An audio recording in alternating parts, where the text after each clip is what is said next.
कल हमने किया था मेटल्स के बारे में, उनकी फिजिकल प्रॉपर्टीज़ के बारे में बात की थी। आज हम जो अपनी वीडियो में करेंगे that is related to the non metals only. Okay, आपके चैप्टर का नेम है chapter 3 that is metals and non metals. Metals and non metals. Okay, इसमें कल हमने किया था फिजिकल प्रॉपर्टीज़ ऑफ मेटल्स के बारे में। आज हम बात करेंगे किस चीज़ के बारे में, फिजिकल प्रॉपर्टीज़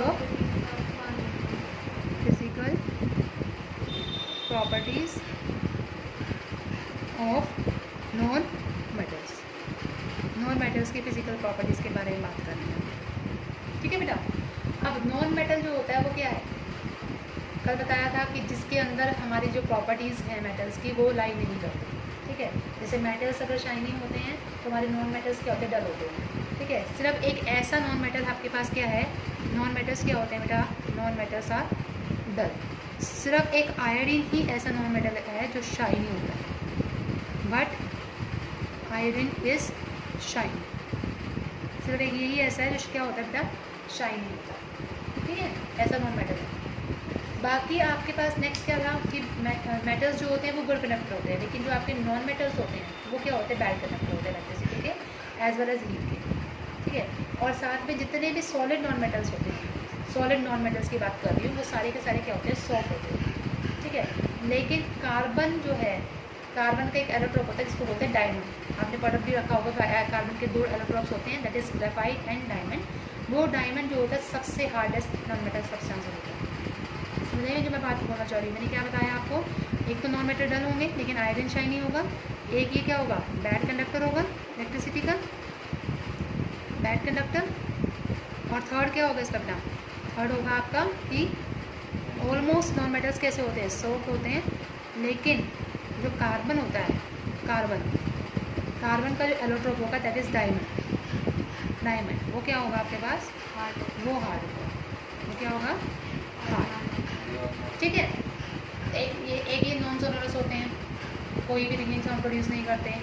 साथ में और क्या बोल सकते हैं, ना ही तो ये रेक्टाइल होते हैं, ना ही ये मैग्नीवर होते हैं, इसको हम ना ड्रॉ कर सकते हैं थिन शीट में, ना ही इसको थिन वायर्स में ड्रॉ कर सकते हैं। ये सारे क्या हो गए इसके नॉन मेटल्स के केसेज है, ठीक है। अब उसके बाद आपकी एक एक्टिविटी आती है, एक्टिविटी नंबर 3.7, ठीक है। तो बेसिकली वैसे देखा जाए मेटल्स जो होते हैं वो होते हैं जो लूज़ करते हैं, इलेक्ट्रॉन्स को लूज़ करते हैं, लेकिन नॉन मेटल्स वो होते हैं जो इलेक्ट्रॉन को क्या करते हैं, गेन करते हैं। जैसे ठीक है, जैसे फॉर एग्जांपल अगर मैं बात ले लूँ NaCl के एग्जांपल की बात करूँ, NaCl, ठीक है। Na के पास कितना इलेक्ट्रॉनिक कॉन्फिगरेशन है, 281 होता है। क्लोरीन के पास कितना होता है, 287। तो 7 देने के बजाय हम 1 दे तो ज़्यादा बेटर है ना। तो ये 1 क्या करता है, इसको ट्रांसफ़र कर देगा। जब ये 1 इसको ट्रांसफ़र करेगा, जो देता है ना उसके ऊपर कैसा सिंबल आता है, प्लस साइन। तो ये क्या हो गया, ये आपका क्या बन गया, मेटल हो गया। मेटल क्या करता है बेटा, लूज़ करता है, ठीक है। लेकिन क्लोरीन जो है वो क्या करेगा आपके पास, नेगेटिव, ठीक है, क्योंकि ये क्या कर रहा है, गेन कर रहा है, इसलिए गेन वाले को तुम क्या बोलेंगे, नॉन मेटल बोलेंगे। क्या बोलेंगे, नॉन मेटल, ओके। तो देखिए अब हमारे पास आती है एक्टिविटी नंबर 3.6। एक्टिविटी कौन सी है हमारे पास, एक्टिविटी 3.7, यस 3.7, सॉरी 3.6 हम कर चुके हैं। तो इसमें देखिए क्या है, 3.7 एक्टिविटी में हमारे पास क्या बोल रखा है, हमने कलेक्ट करना है कुछ कार्बन के सैंपल्स को, ठीक है। कार्बन का सैंपल हो सकता है कि आपके पास कोल हो, ग्रेफाइट हो, ये सारे क्या हैं आपके पास, this is the sample of your carbon, ठीक है। सल्फर भी हो सकता है, आयोडीन भी हो सकता है, ठीक है। सल्फर, आयोडीन, ये सारे क्या हैं आपके नॉन मेटल्स हैं। अब आपने क्या करना है, इन्हीं नॉन मेटल्स की हेल्प से जितनी एक्टिविटीज़ हमने 3.1, 3.2, 3.3, 3.4, 3.5, 3.6 की थी, उनकी ऑब्जर्वेशन नोट डाउन करना। अब मुझे एक चीज़ बताइए, क्या sample of carbon, sulphur, iodine metal की प्रॉपर्टी शो करेंगे, बताइए। नॉन मेटल्स हैं, क्या ये नॉन मेटल्स की प्रॉपर्टीज़ को शो करेंगे, बोलिए, नहीं करेंगे।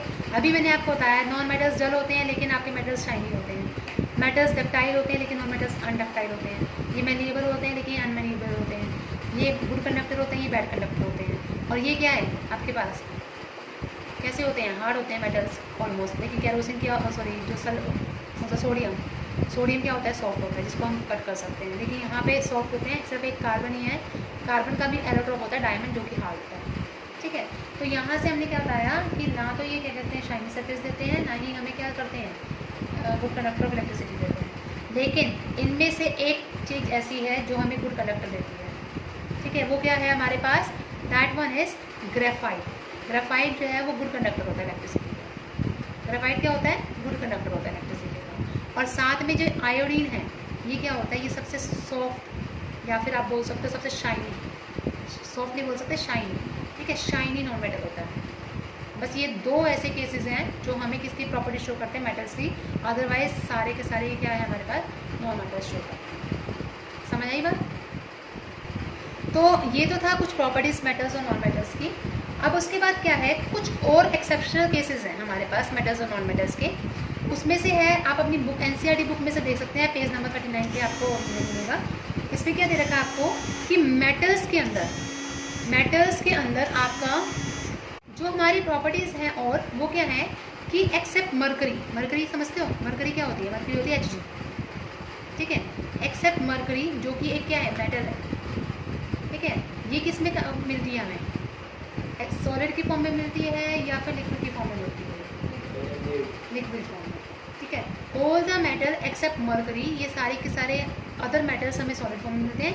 लेकिन ये जो मरकरी है ये हमें किस फॉर्म में मिलेगी, मरकरी भी तो जमती है, लिक्विड फॉर्म में मिलते हैं। नहीं बेटा, जमती नहीं है वो कभी, नहीं, वो लिक्विड फॉर्म नहीं मिलती आपको, नहीं जमेगी। उसका अभी बताती हूँ क्यों होता है।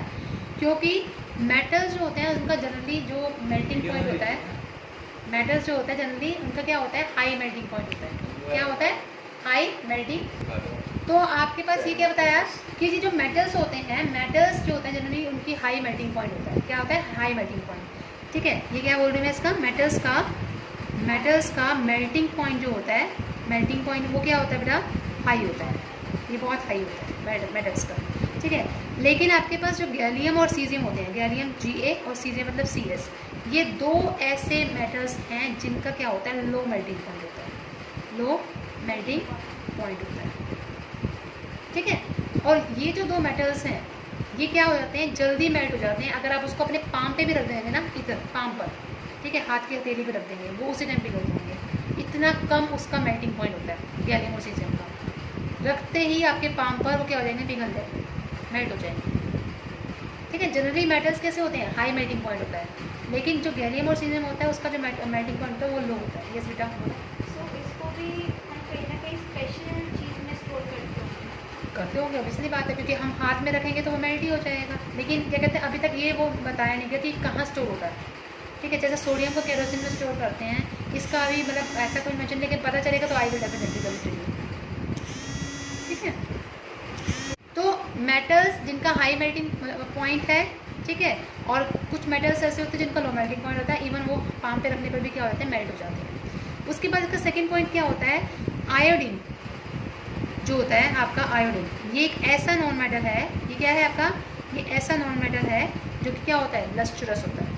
जनरली नॉन मेटल्स क्या होते हैं आपके, डल होते हैं, लेकिन आयोडीन एक ऐसा नॉन मेटल है, एक्सेप्शनल केसेस हैं ये, जहाँ पर हम ये बोल सकते हैं कि वो कैसा होता है, शाइनी नेचर का होता है।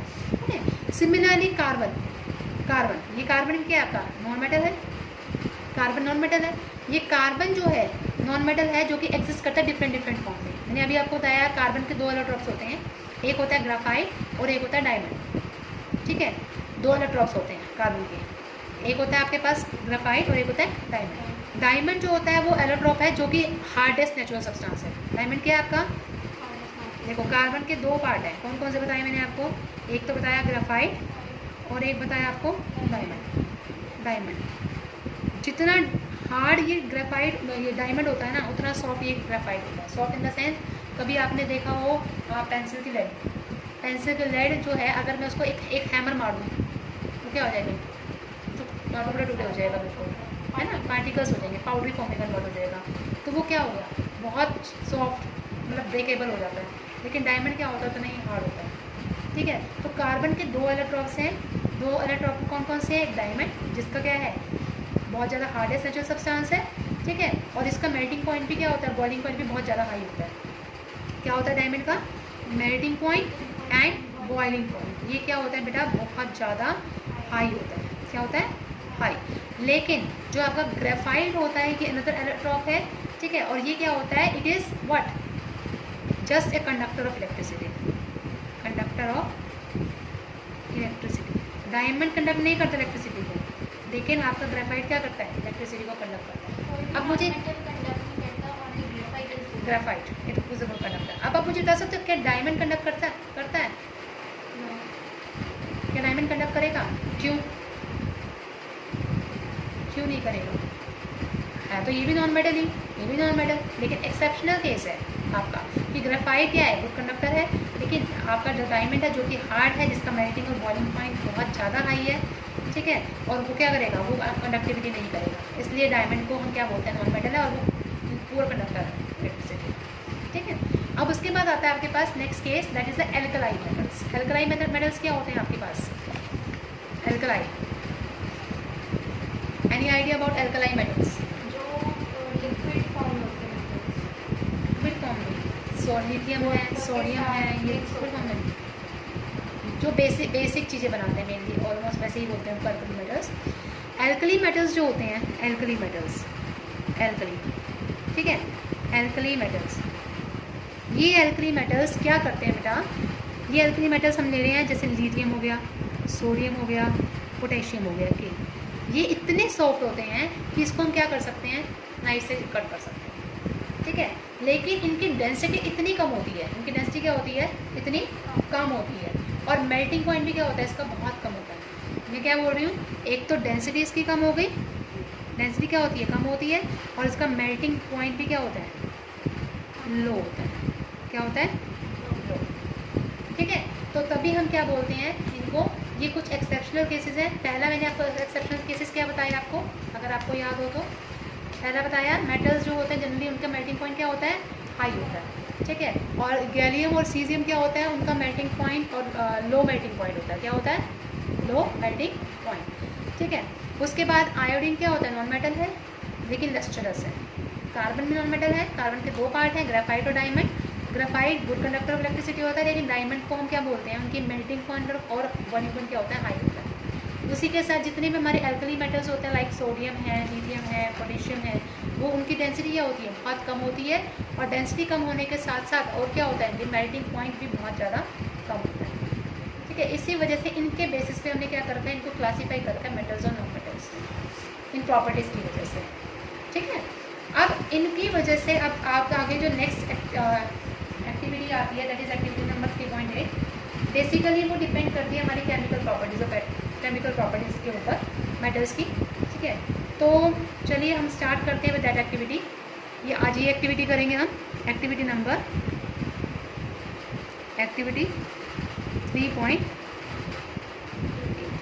ये एक्टिविटी करेंगे। अब इस एक्टिविटी में क्या बोल रखा है 3.8 एक्टिविटी में, कि आपने क्या लिया, एक मैग्नीशियम रिबन ले लिया। क्या क्या लिया हमने, मैग्नीशियम रिबन, ठीक है, और साथ में क्या ले लिया हमने, कुछ सल्फर पाउडर ले लिया, सल्फर पाउडर, क्या ले लिया, सल्फर पाउडर। मैग्नीशियम रिबन और सल्फर पाउडर लिया।